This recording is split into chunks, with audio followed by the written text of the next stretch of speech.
Welcome back to The Real Recovery Show. We meet every week at noon on Fridays, and we talk about a myriad of different topics, all relating to recovery.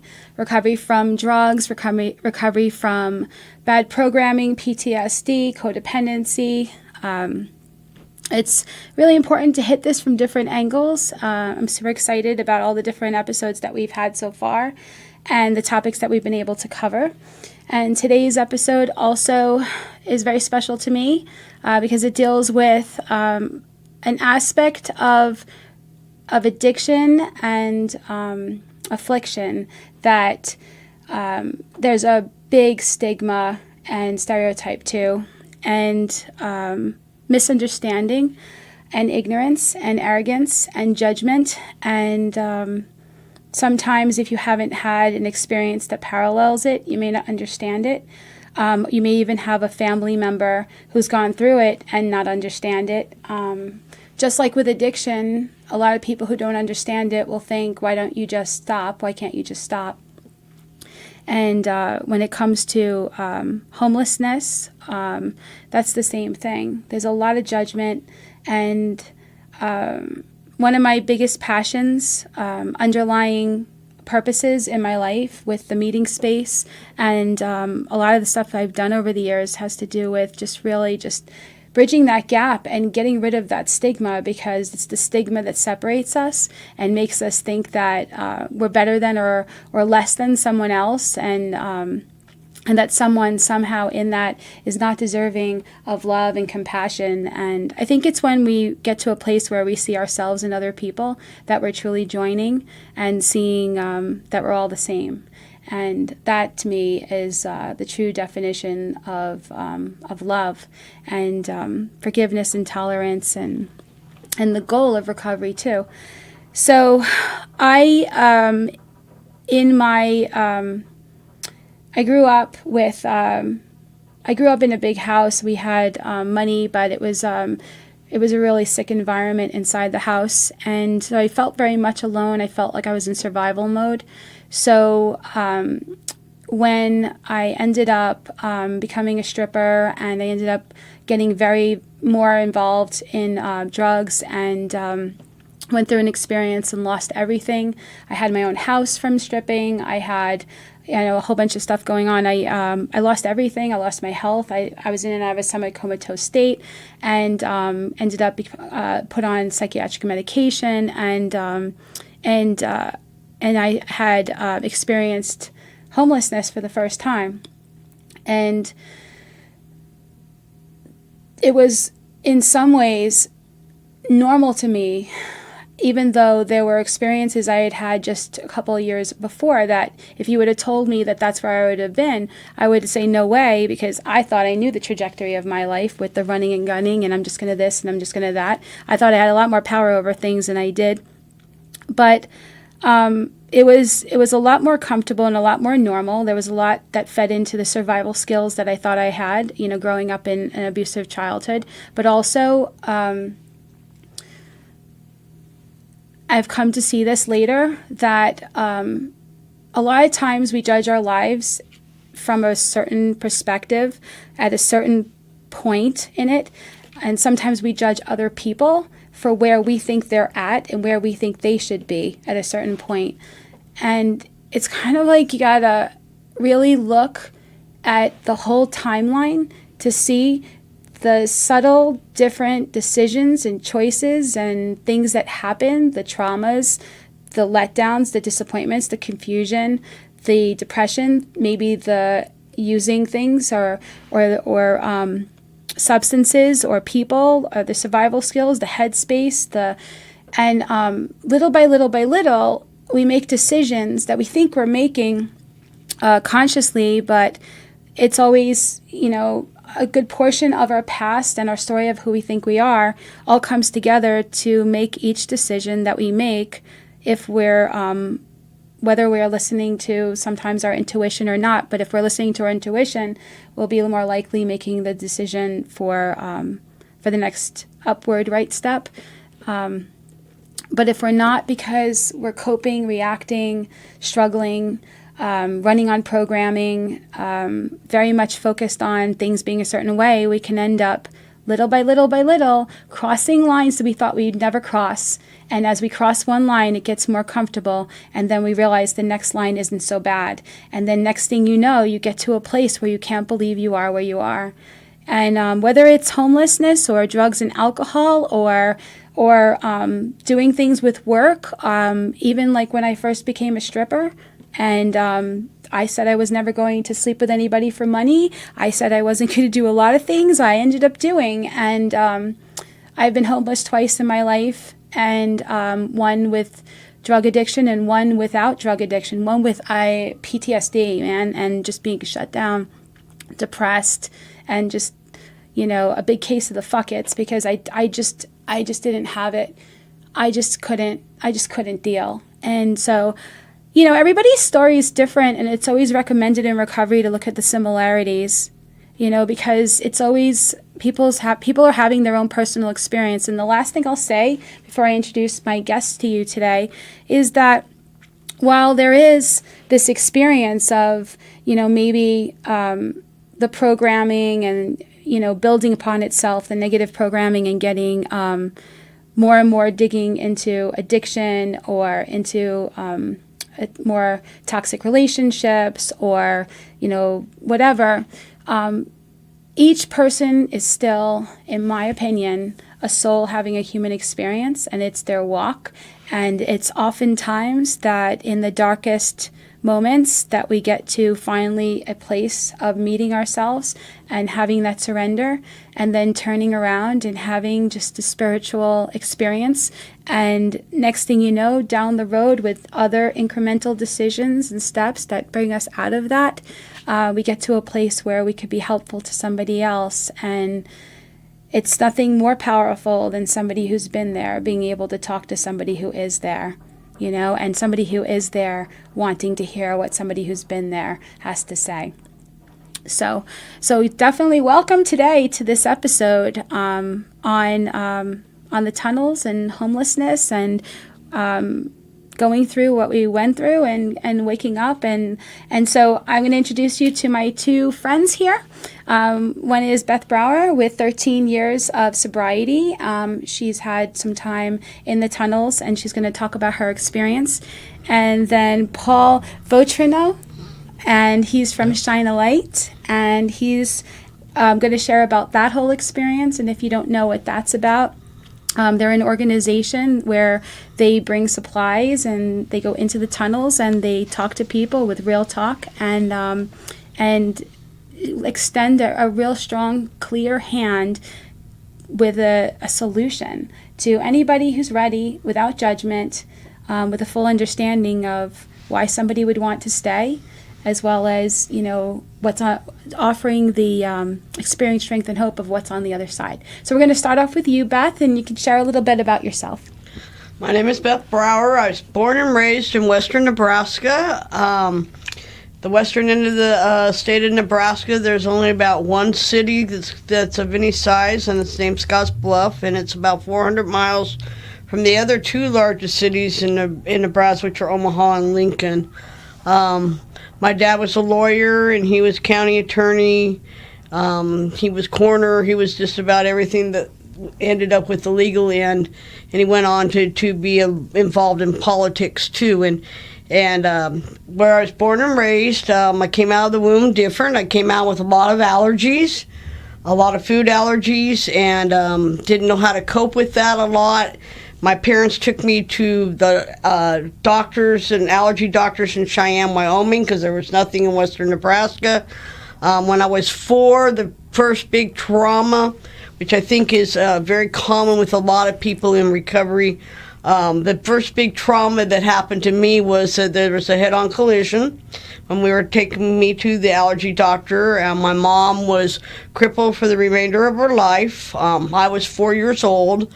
And my dad got the call that there'd been a fatality wreck out there, and he came out there to us already being transported to Cheyenne. And So a combination of the separation from my mom. I had twin brothers at that time that were 2 years younger than me, and there was a big separation of time. Spent almost a year in the hospital, and my dad did the best he could with us. And I started school the following year with all these allergies, and I was taking my lunch to school with things that were made out of buckwheat flour or rice flour. That's stuff that's good for you now, right? And I from the very beginning was felt different, and I was teased and I was bullied a lot, and I did a lot of fighting. And I got my first phone call home from kicking the windows out of the bus on the kindergarten field trip. Just behavior like that just never fit in. And when I was 11 years old, through some circumstances, I discovered alcohol and weed, and from there it was on. And I chased that feeling for a really, really long time. I chased it, and I had a lot of buildups. I was a swimmer, and I swam and went to college and swam on a Division II team, the first team that had the first year they had women swimming. In 1978 at Drury College in Springfield, Missouri, and I built that up and then tore that down by getting caught with paraphernalia going to the national meet, and so that eliminated that, and just a lot of build-ups and build-downs. My brother, who had a learning disability, I decided that I watched him suffer through that, and I decided I wanted to teach children. So I went to school to become a special ed teacher, which I did, and I did a really good job at that, and then I didn't, right? So were you drinking while you were teaching? And yes, okay. And I would do things like the build-up of getting things really good and then doing something stupid and pulling the rug out from underneath me and then reliving that cycle over and over again. Sometimes I hear people call that insanity, and for me it really wasn't it. I would do the same thing over and over again, knowing exactly what was going to happen and doing it anyway. Right, that's what insanity was for me. And I eventually was Special Ed Teacher of the Year for the state of Texas in 1989, and 5 years later, you might want to leave the state. And I came running to Las Vegas, and my addiction followed me. And eventually, I relived that same cycle here, and I ended up homeless. My parents had bailed me out numerous times, had got me help numerous times, and this last time they were done, I got caught in the classroom, and I put the cry out for help, and while I was getting help, they were packing up everything I owned and putting it in a storage unit somewhere in this town, and had left and gone back to their retirement. And I ended up on the streets. And my first couple nights, I'm not quite sure where I was. I had a little bit of money in my pocket. We know what I did with that. And I ended up waking up half dressed, tied to a park bench. And some guy informing me that I couldn't stay there that way, that I'd get in a lot of trouble, and he helped me out, and we walked, gave me his shirt to cover myself up, and we walked down behind Palace Station, and I was introduced to my first tunnel. And that's where I proceeded to spend the next 8 months. How did it feel when you first went into the tunnel? Did you feel I was going in there thinking that he was going to beat me up and kill me, and I was ready to die, and I really didn't care. I had gotten to a point that I couldn't live with the things I was doing, and I couldn't live without him. Yeah. And so that's what I did, and a lot of things happened in that tunnel.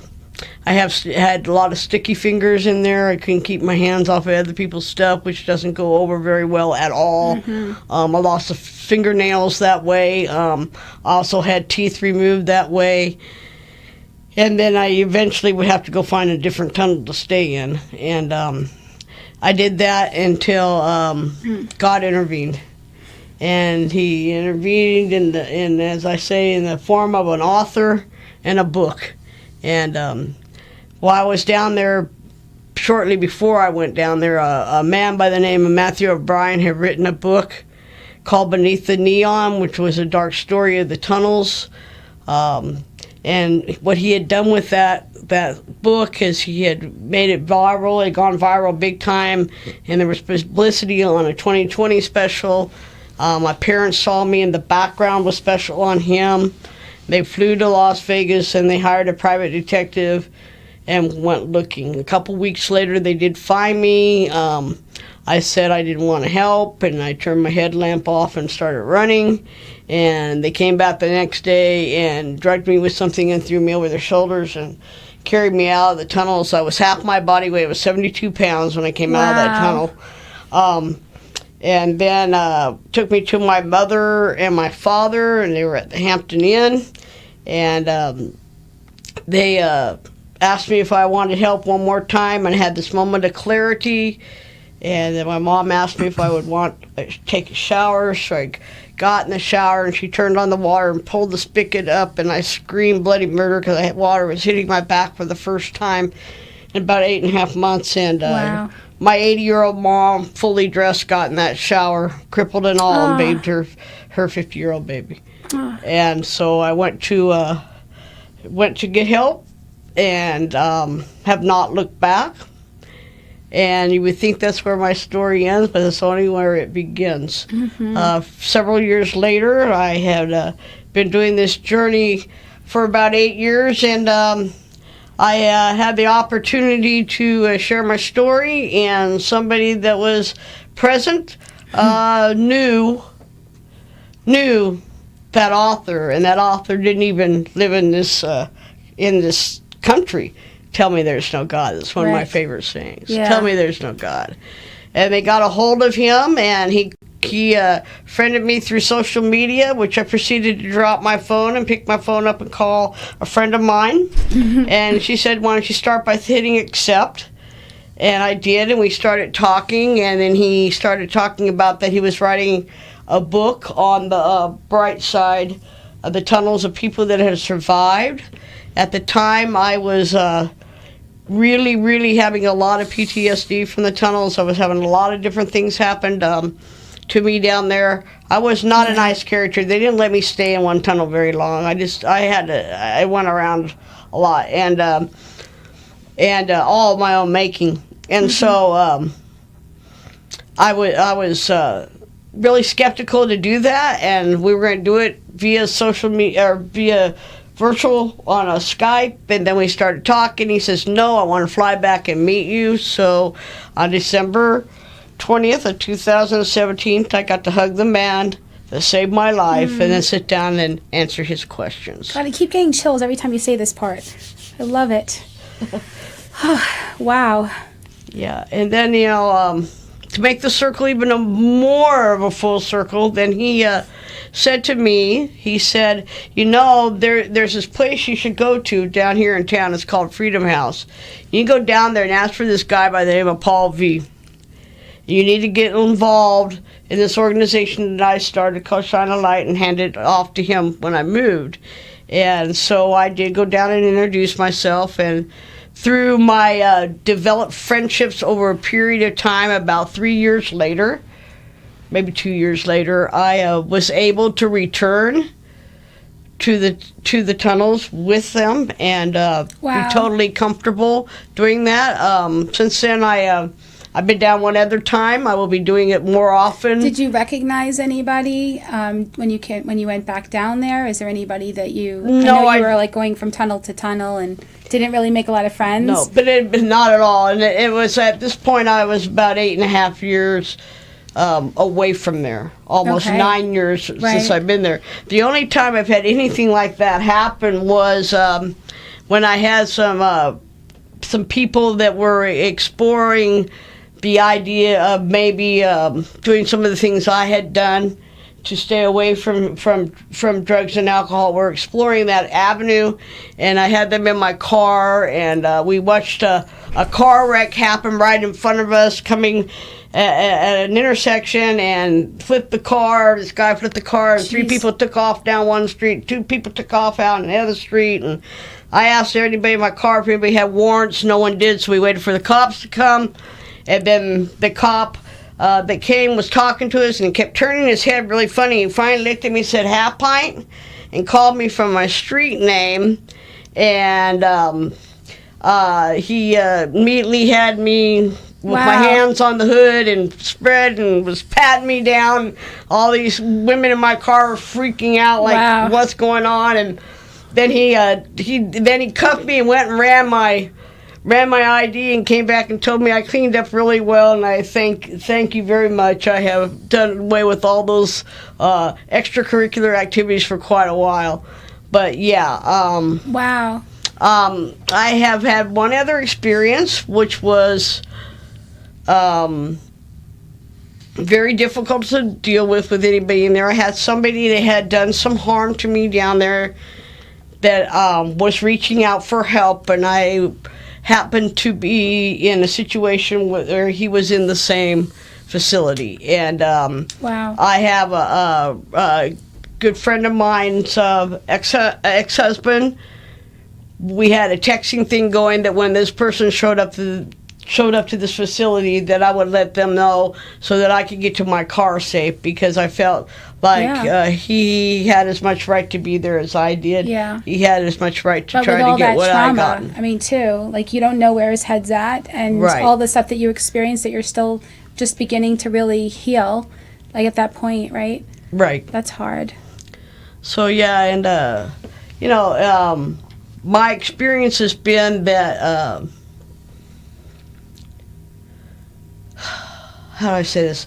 That there is always, as long as somebody is breathing, there's hope. As long as somebody's breathing, there's hope. Yeah.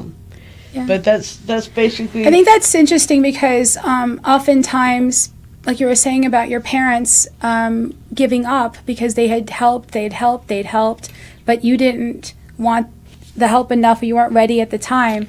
I think that's a struggle that a lot of people go through on the other side of that, whether you're even in recovery yourself and you know somebody else who is struggling to stay or get sober or whatever. I had that experience. My family was done with me, even though in my opinion, they never started with me, but I digress.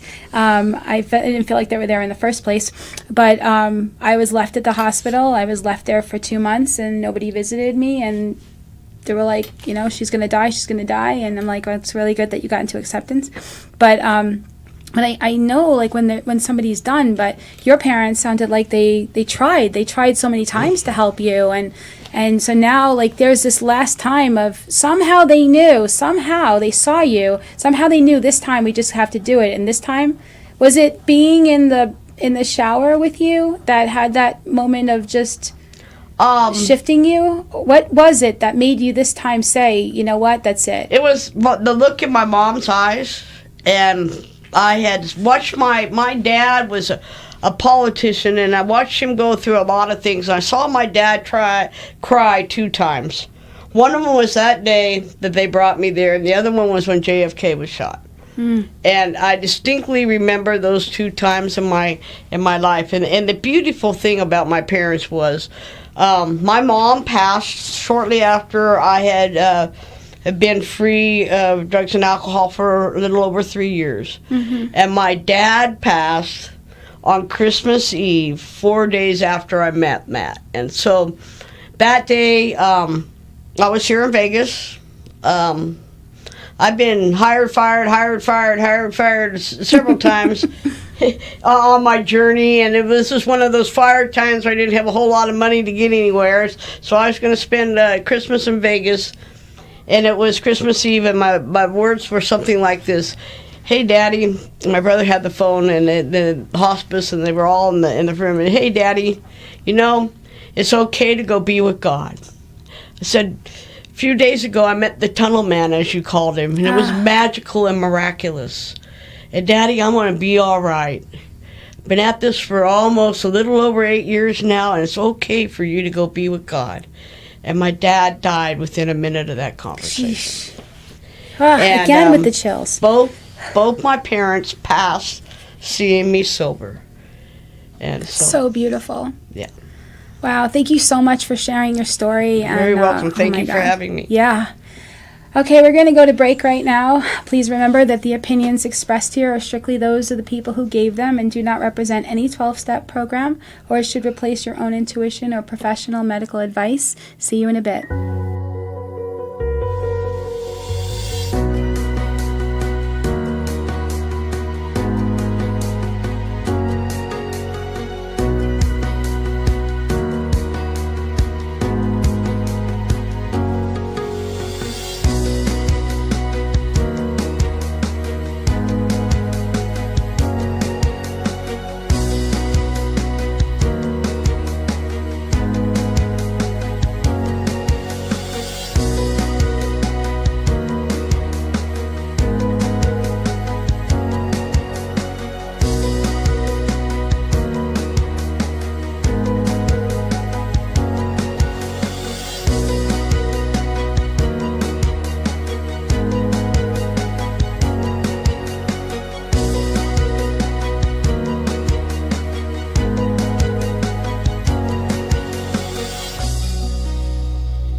Welcome back to The Real Recovery Show.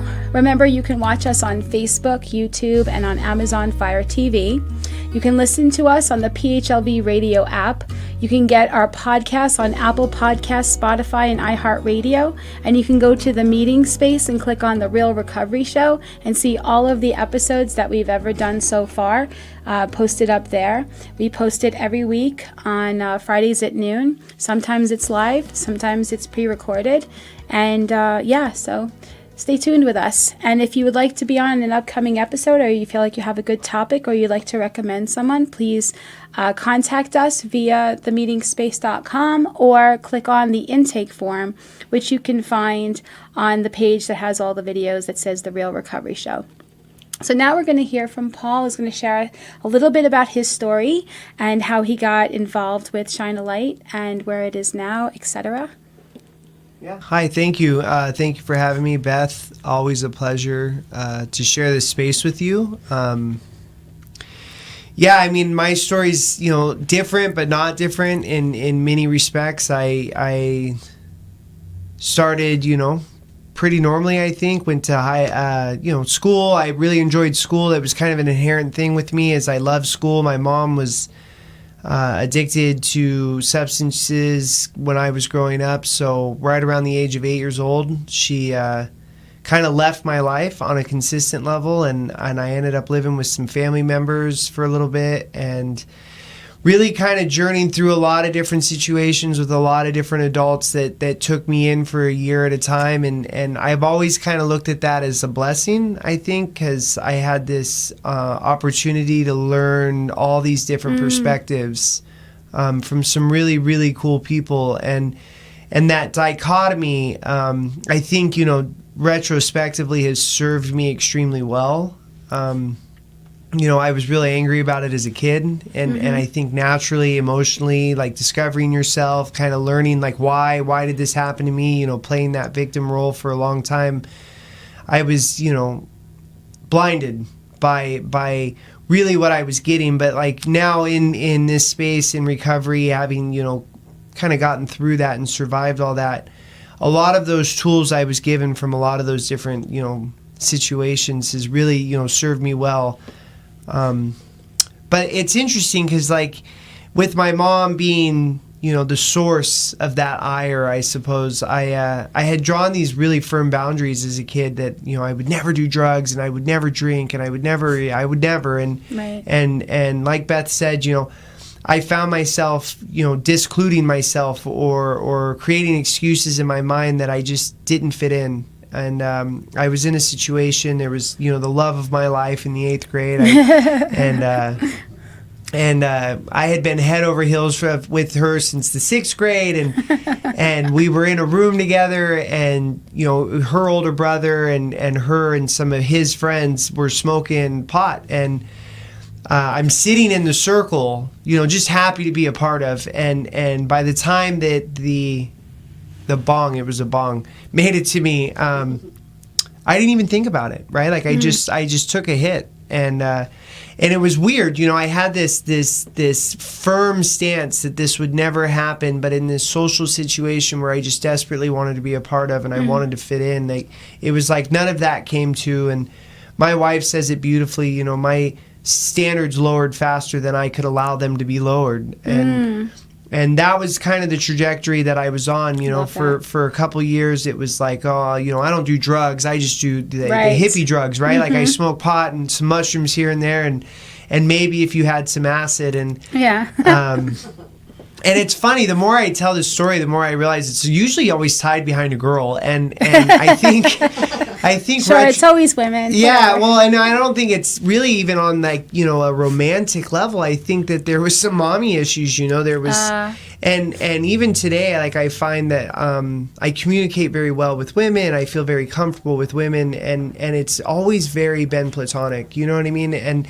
But a friend of mine comes in and she had, you know, some meth. And I'm like, yeah, you know, I guess that's what we're doing today. Right. And again, like from this really hard, firm stance of I only do hippie drugs, right? Like, and the standard got lowered. And I was in this really interesting situation because I had decided that I didn't want to leave these families anymore. I didn't want to live in this situation I was in anymore, because the way it was set up, my grandmother was in recovery. And she had a lot of high hope for my mother to find this thing. And so she wouldn't allow her to lose custody of me. And the way that had to be set up is that I would live with a family for a year, and I would have they would have temporary custody, and then I would have to move, because if any of those families held it for longer than a year, they could potentially take custody. And so I would cycle every year through these families. And every once in a while, my mom would show back up and disappear within a blink of an eye, and the process would start over. And I got kind of sick and tired of that at like 16 and a half. It was really the tail end of my junior year in high school. And I went to my mom and I said, you know, you got to sign these emancipation papers. Like, I'm done. I'm over it, or I'll never talk to you again, you know, like, and she did. She let me off the hook. And at the time I was living with my uncle, who, you know, God bless him. He was one of us. At the time he had 7 or 8 years in recovery. And I just kind of turned my back on him, you know, and I packed up all my bags and I walked out of the house in the middle of the night, and off I went and started. And I just, you know, justifying my actions by like, don't you understand how hurt I am, don't you understand how, you know, I remember thinking, like, they always lied to me, they would never tell me where my mom was, they would never tell me the truth, and really I never really recognized it as they were protecting me, you know, right, and I treated them as if they were liars and not protectors, right, and to no fault of my own, but, you know, 16 and a half year old wisdom, right? Like, I just, you know, which is none at all, right? Like, it's very emotional at that point in the game. And I land in this house that we called the Clown House.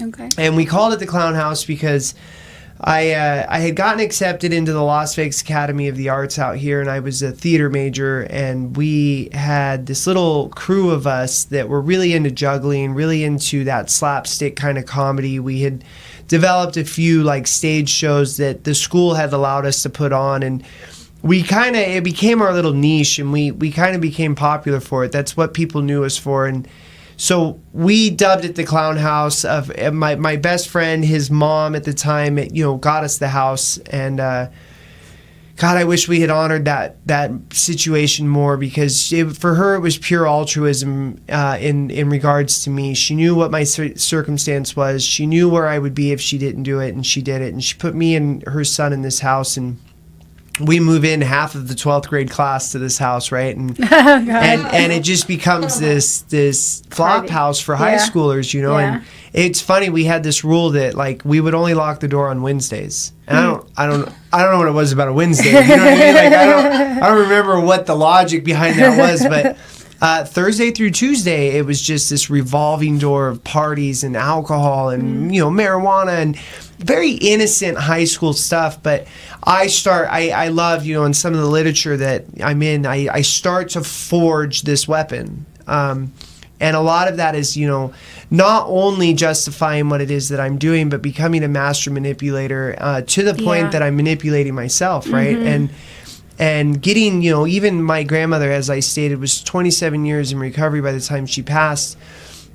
I knew how to form and warp the opinions, and I learned how to lie in a way that, 9 times out of 10, I was given the benefit of the doubt. And through that process, like, I kept digging this hole, and nobody could realize that I had a shovel in my hand. And I think that, those that did trusted that I had some kind of control. One of my uncles once said to me, I just thought because of what you saw your mom go through that you would have been better prepped, And I think a lot of people, kind of gave me that benefit of the doubt. Right. And I was successful in all other respects. Right. I graduated high school at the top of my class. I had some college, opportunities for theater. And I think that I put on the show, well. And one day, believe it or not, a girl walks in the house and she says, opium.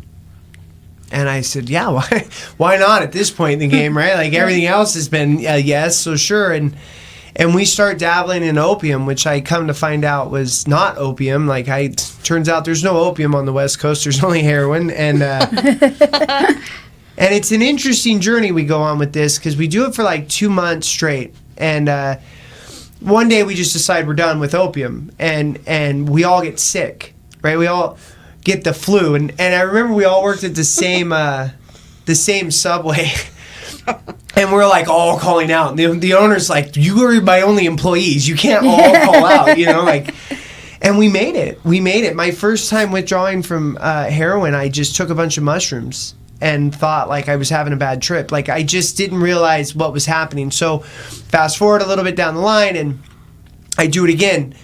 And we do it again, and we go another, couple months, and we decide we're done with opium again, and we get sick again, and we're all at Subway. And my friend walks behind me, and he says, "Man, it's crazy, like, that we're all sick like this again."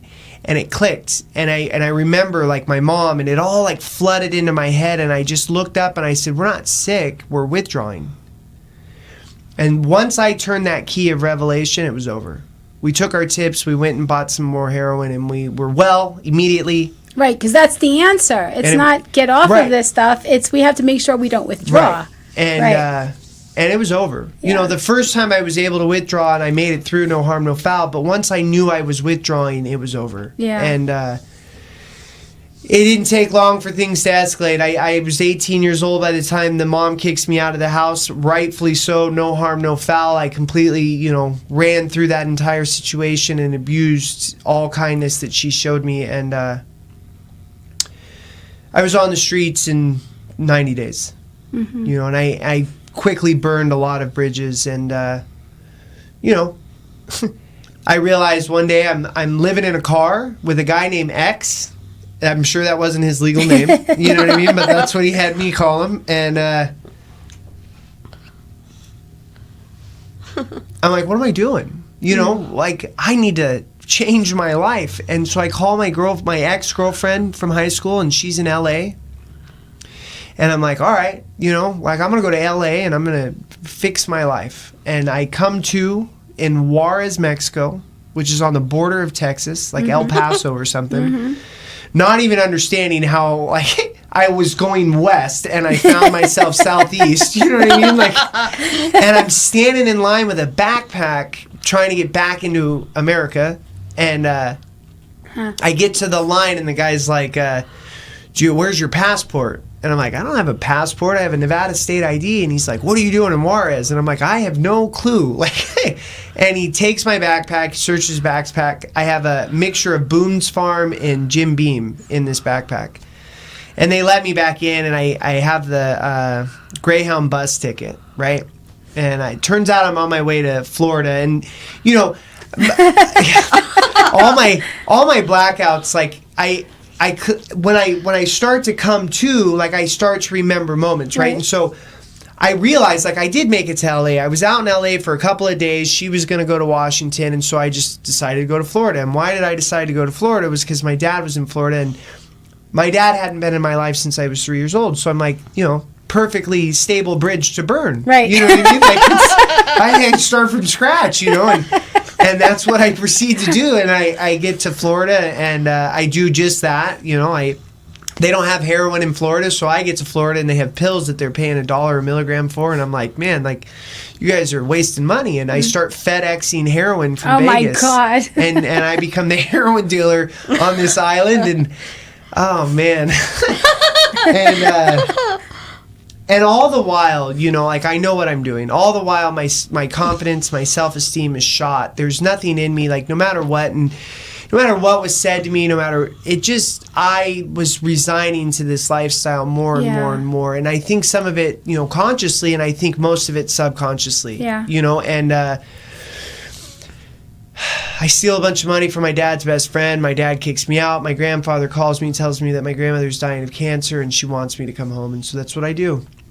And I go home and I come, to my surprise, I'm not welcome home. Just my grandma wants to see me, right? And so there's this funny little dance that happens where the family's keeping me at arm's length, but my grandma wants me close. And I manipulated that situation, and I stole money from my dying grandmother every day for about a month, every time she would let me in. And I knew that she was going through chemo, and what would happen is she would get sick and have to go to the bathroom and let all that out every day, and I would hang around until that happened, and I would slip into her purse and I would take every dollar in that wallet out every morning. And again, in the moment I don't recognize these things, but retrospectively I realized that my grandmother knew I was stealing from her. Of course. How can you not know? The money keeps going. And she kept putting it back, right? And wow.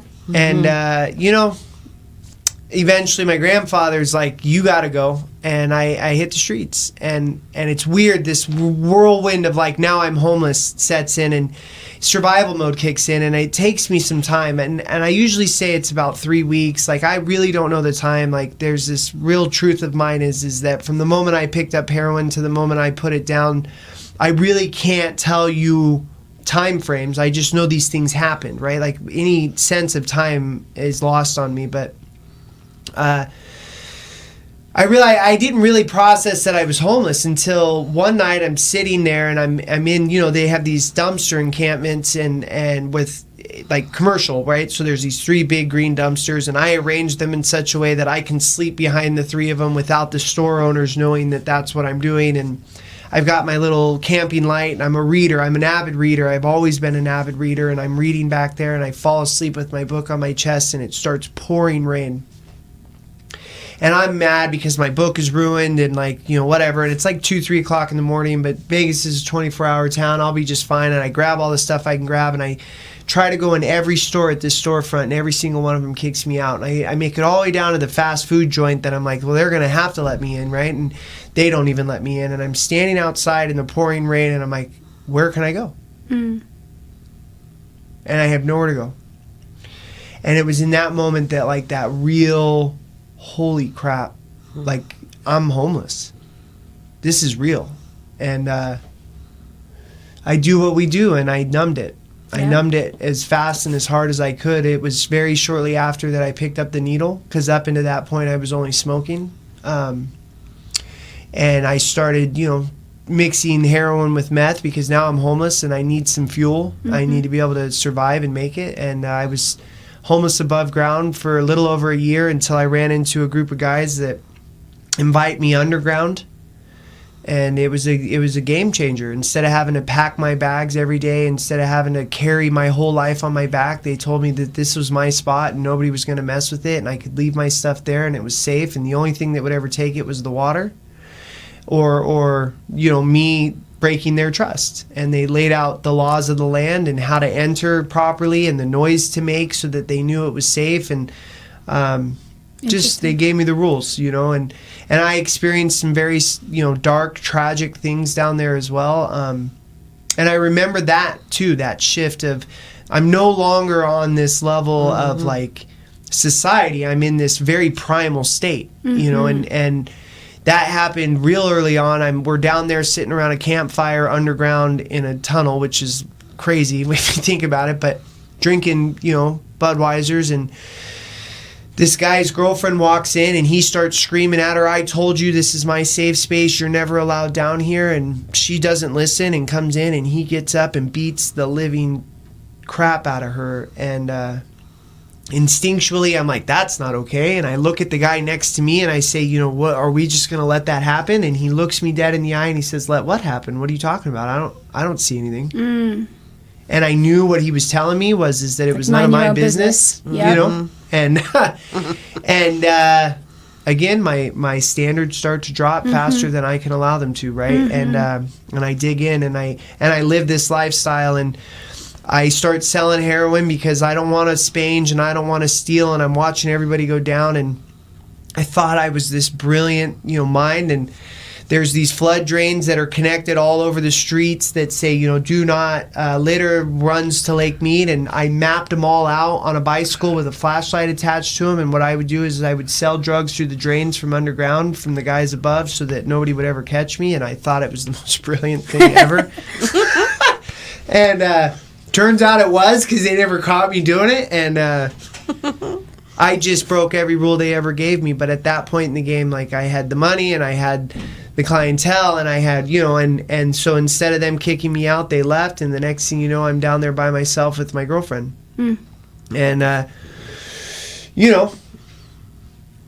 she's not happy, I'm not happy, and there's really nothing to be happy about. It's just this primal mind state of survive, and I'm walking through the tunnels one day. She pulled a knife out on me, and I wasn't cool, and so I leave, and I'm staying in a different set of tunnels down the way, and I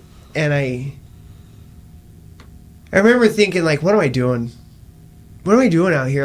All the things that I learned from my mom, the success that I had in high school, the success that I had in theater, the opportunities that I had collegiately, what am I doing? Living in a flood drain, putting a needle in my arm, living to take the next shot. And these moments of clarity.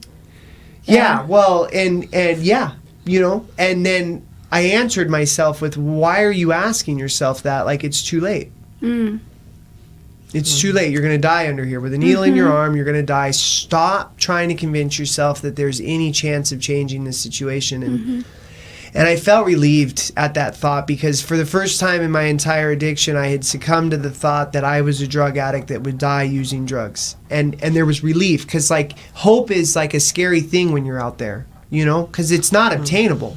And especially because incrementally when we go into whatever we're getting involved with, we get further and further and further away from the life that we thought we were supposed to have and the thing we're supposed to do, and it becomes that bigger, that much bigger, that much harder to jump that. Because how do you get back there? You don't. Right. And so, but the stress of it, and this is where I'm supposed to be, and then seeing other people that you knew having a life that you thought you were supposed to have. Oh man, and it was bad on my end. I go to this prestigious performing arts high school. These kids are on Broadway. Yeah. These kids have got recording labels. These kids are, just successful. I'm like, Facebook has got to go. Yeah. I can't stand to watch the level of success that my peers were having. And so fast forward, I go back to see her. She takes a 2x4 to me, and I'm not cool with that either. So I'm going to plan my escape, because this was 2 violent attacks in the last couple of weeks, and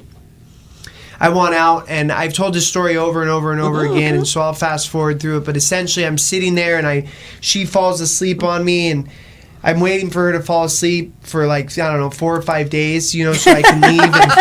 And I have this idea that I'm going to just go live in another tunnel on the other side of town, but I got to do my heroin first. I got to get high first. And she finally goes out. I lay it out on my lap. I turn my headlight on, and I start to, get my shot ready. And I see this cricket kind of hop into my line of sight, and I start talking to the cricket, because I too have been up for 4 or 5 days. So why wouldn't I, right? And it's when the cricket talks back. Yeah. That's when you have the problem. Well, I don't really remember what the cricket said. I just know I was talking to it, and it gets to my feet, and I just remember saying, "Don't you do it," and it doesn't listen, and it jumps up at me, and I wig out, and I spill the heroin all everywhere. And so instead of doing the shot, I think now the cricket has to die. I have an instant resentment. I chase this cricket around in the pitch black for 2 hours, can't find it.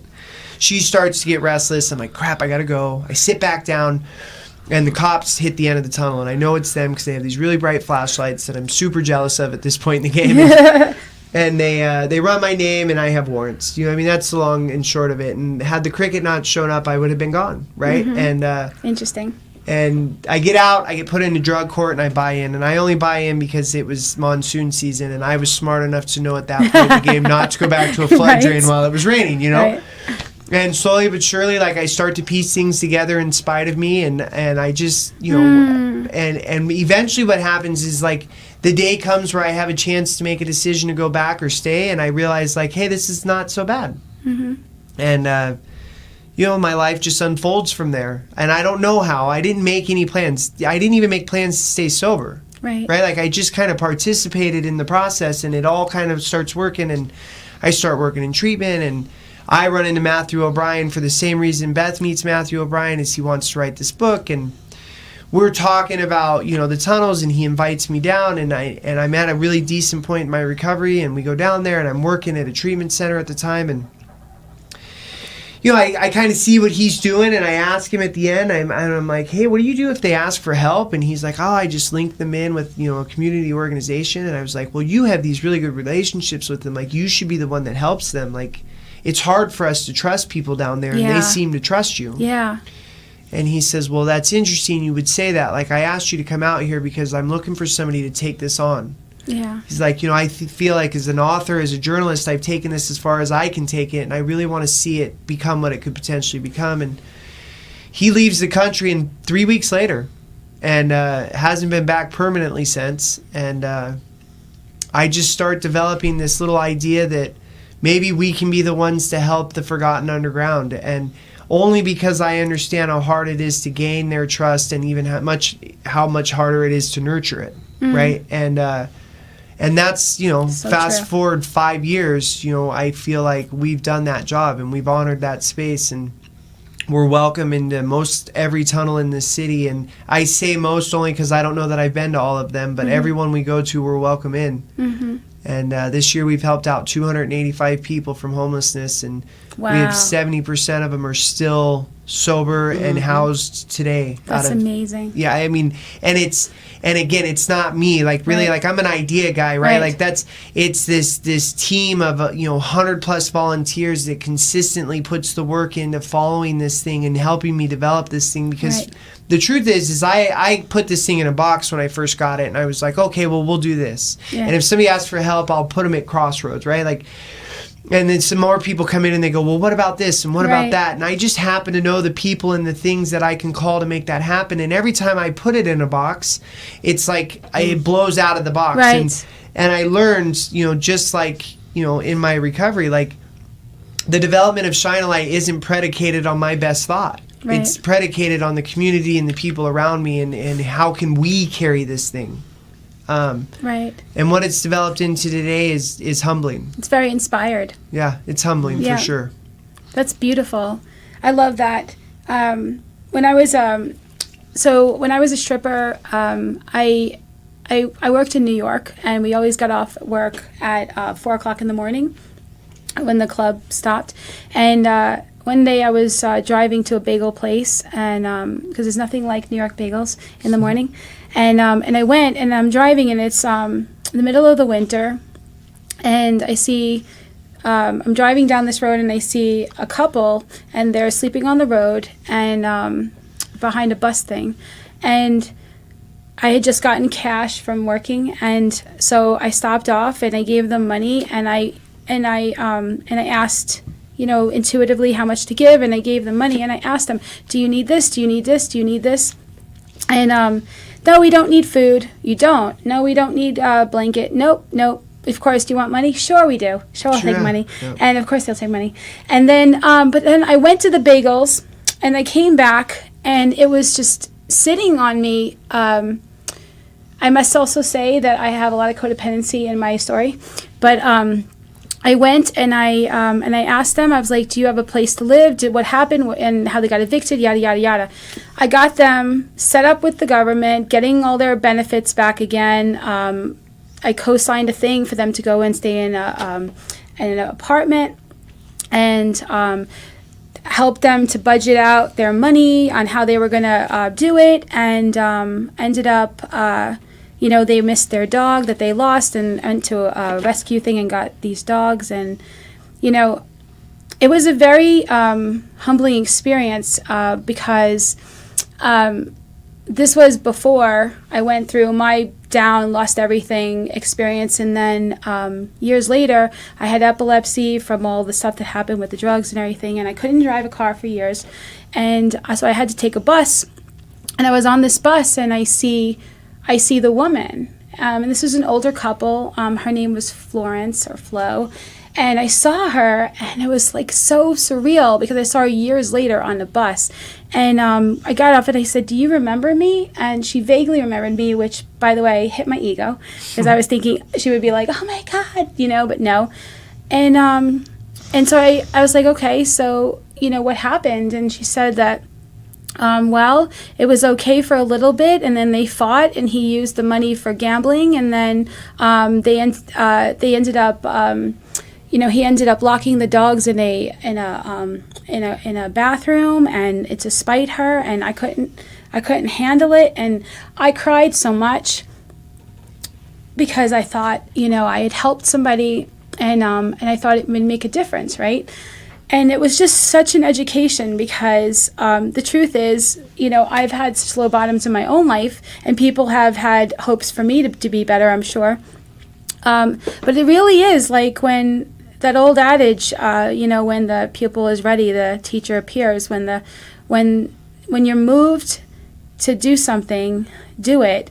And maybe not everybody will climb all the way out, but man, you have a really good success rate of people coming out. Sure. To whatever. But I also think that it's not about getting them out. It's about being human. It's about connecting with people that otherwise have lost faith and hope in that connection, right? And I think that what we've gained, I think our highest success really is truly that they know that they have people. Yeah.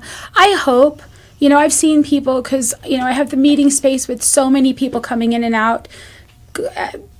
Not so many people relapsing, but so many people coming in out of the meeting space, and then people that you get really close to and they relapse. And we've had people die. Somebody just died weeks ago of an overdose, and it is what it is. But it's really important that we're connecting on a soul-to-soul level. That we recognize that all the story of who we think we're supposed to be and what we think was supposed to happen by this time of our life, and all the things that we think we did that we shouldn't have done, and all the shame that we're carrying, and all the perpetual uniqueness, and